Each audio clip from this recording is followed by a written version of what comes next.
আচ্ছা মা, কি রান্না করতেছো আজকে?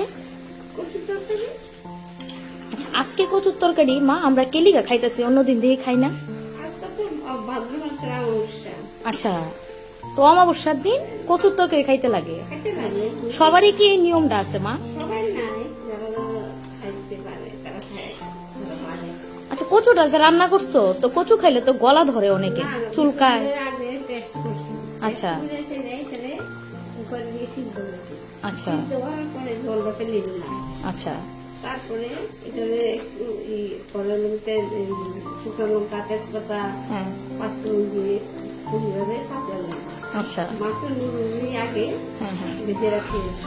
আচ্ছা, তারপরে এটা দিয়ে কচু দিয়ে ভালো ভাজা দিলে, তারপরে গরম জল দিলে, গরম জল দিলে, গরম জল দিয়ে দিলে,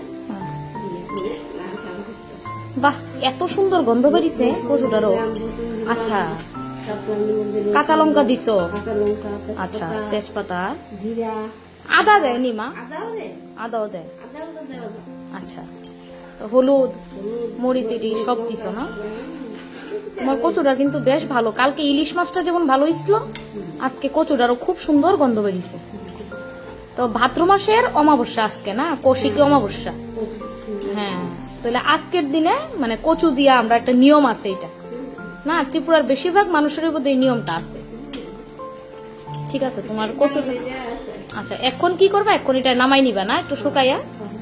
আচ্ছা, ঠিক আছে, তাহলে নামাও, তাহলে আমরা একটু পরে খাইয়া দেখি কেমন হয়েছে।